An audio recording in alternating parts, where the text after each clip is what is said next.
Bom dia, irmãos! Tudo bem com vocês? Estamos aqui em mais um dia para falar sobre a palavra de Deus, sobre falar sobre esse evangelho maravilhoso que Deus deixou para a nossa vida.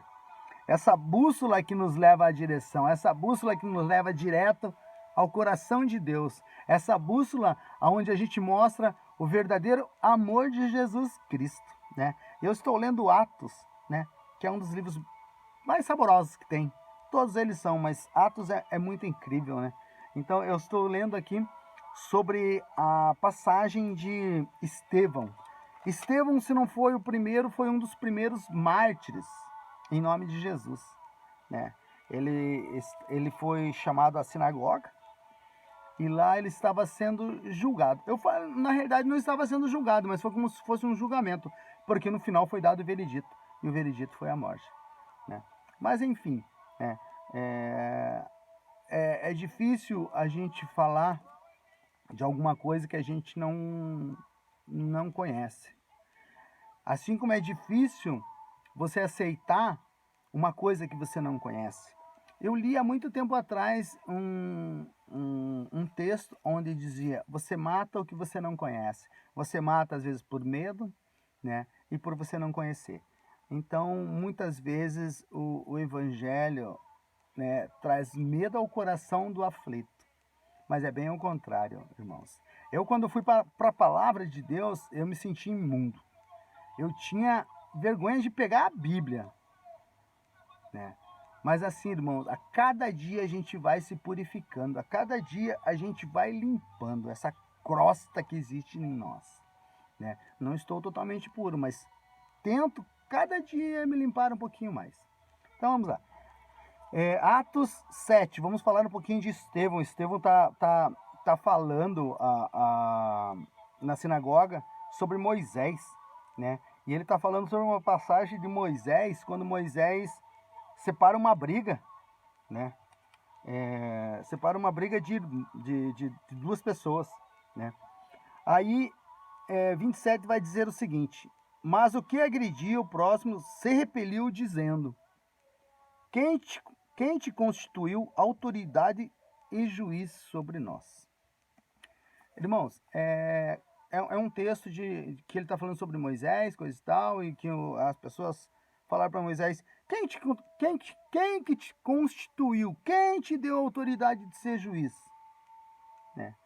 É isso que eles estão falando para Moisés, né? Pela boca de Estevão, sendo agraciado por Deus. Irmãos, ninguém me deu autoridade para falar sobre Deus, sobre Jesus, senão Ele mesmo. Eu não estaria falando de Deus se Ele não tivesse brotado dentro do meu coração para fora. Eu não estaria falando de Deus se eu não compreendesse que aqui está João 14,6. Eu sou o caminho, a verdade e a vida. Eu não estaria falando aqui tolice. Estamos falando da palavra de Deus. Irmãos, a palavra ela é forte. Ela te puxa como ela te repele. Então, basta você usar os seus olhos. Mas quando você ler a palavra, use os olhos do coração. Tente enxergar como Jesus enxergaria. Não leia a Bíblia de uma vez só como se fosse um pote de mel. Nada em excesso é bom. Então, tenha discernimento. Então, quando este homem fala a Moisés: quem te deu autoridade? A autoridade veio daquele que guia nossas vidas, daquele que coloca fogo na sarça e ela não se queima, daquele que abre o mar vermelho e faz tantas outras coisas maravilhosas, mesmo quando a gente acha que ele não está nos ouvindo, quando a gente acha que as nossas preces estão vazias, mas ele está lá, e ele está falando com você a todo momento. Vou contar uma experiência comigo. Não era isso que eu ia falar, mas vou contar uma experiência porque tocou meu coração e eu vou falar. E o pessoal fala assim: Roberto, você fala muito de Deus. Eu falo: eu falo. Se você me der brecha, eu falo. Tento me conter várias vezes, mas o Espírito Santo não deixa, eu acabo falando. Mas enfim, né? Subindo a serra, final de semana, meu carro superaqueceu, porque houve um acidente, coisa e tal, e superaqueceu. Tranquilo, né? Se fosse um tempo atrás, estaria praguejando, né, horrores. Encostei meu carro, pegamos uma água, baixei minha cabeça, orei a Deus e falei: Senhor, não sei o que o Senhor quer comigo, não sei qual o propósito, mas o Senhor sabe de todas as coisas. Me ponho aqui diante do Senhor, seja feita a sua vontade na minha vida. Beleza, chamamos o guincho, coisa e tal, o carro abaixou a temperatura, funcionei o carro estava funcionando normal. Eu falei: não, se Deus me colocou nessa situação, não vou arriscar. Se eu tenho mecanismos de não forçar, não vou forçar o veículo. Ok.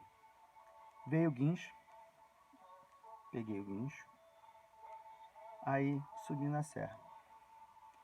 O acidente que tinha dado um dia anterior tinha deixado algum questionamento ainda devido a alguns destroços, né? Infelizmente, o motorista no acidente acabou perdendo um braço, houve uma vítima fatal, mas enfim.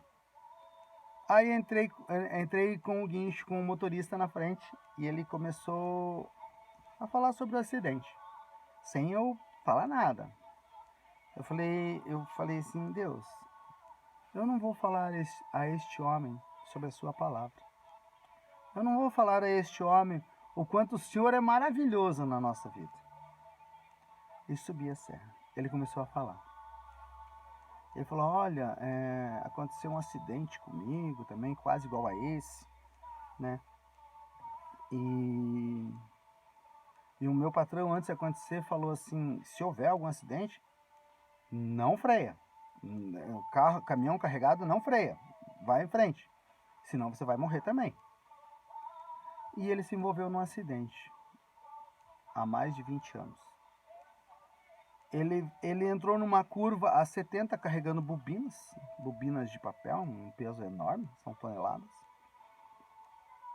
E quando ele viu que ia se chocar no meio de vários carros, ele jogou o caminhão para um monte, para um trecho totalmente irregular, e capotou esse caminhão. Ele falou que ali foi o momento que ele não viu mais nada. Ele acorda no hospital, né? A mãe dele do lado do leito dele fala: filho, tudo bem, filho? Filho, tudo bem? Ele abre os olhos e fala: o que aconteceu, mãe? Filho, você se envolveu em um acidente. Eu falei: nossa, mãe. Ele falou: nossa, mãe, e faz quantos dias? Ela falou: faz 1 ano. 1 ano. Ele ficou 1 ano em coma. Nesse 1 ano, ela ficou lutando na justiça, porque o plano de saúde queria desligar os aparelhos. Diz que toda vez que desligava os aparelhos, o coração batia, voltava a bater. Fraco, mas batia. Parava e batia. Parava. Aí desligava e batia novamente, normal. Aí desligava, ficava fraco, mas não se cessava. A luz não se apagava. A vela continuava acesa. E ela foi lutando perante esse tempo todo, até que ele voltou à vida. Então, irmãos, você não precisa, quando você pensar, irmãos, não existe, esse Deus não faz mais milagre. Olha que maravilhoso isso, irmão. E eu ouvindo aquilo, eu falei: oh meu Deus, me perdoe. Me perdoe por eu não ministrar uma palavra nesse momento. Me perdoe por eu não ter falado nada. Me perdoe. Quando chegamos lá em cima, que ele nos levou até o posto Paris, para quem conhece ali, a 277. Eu desci do veículo, bati nas costas dele, ele levou um susto. Eu falei: irmão, quando falarem para você que Deus não existe, conta essa história. Só conta essa história, que é maravilhosa. Então, meus irmãos, esse é o Deus que a gente segue. Esse é o Deus vivo que muda a nossa história. Esse é o Deus que quer transformar a sua história. A gente vê em Atos 7:57, quando Estevão tinha falado tudo o que tinha que falar,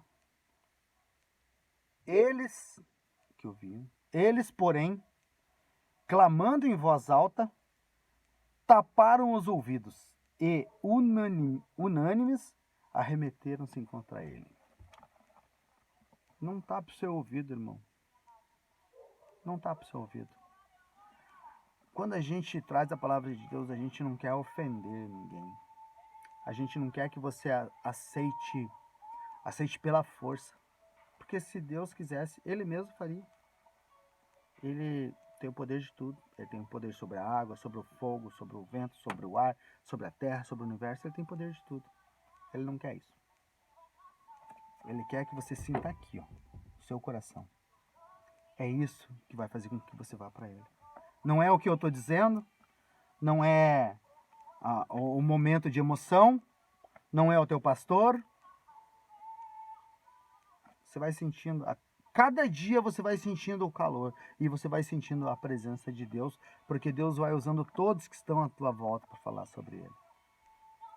Irmãos, tenham um excelente dia e meditem na palavra. Deus tem coisas maravilhosas na sua vida. Fiquem todos com Deus.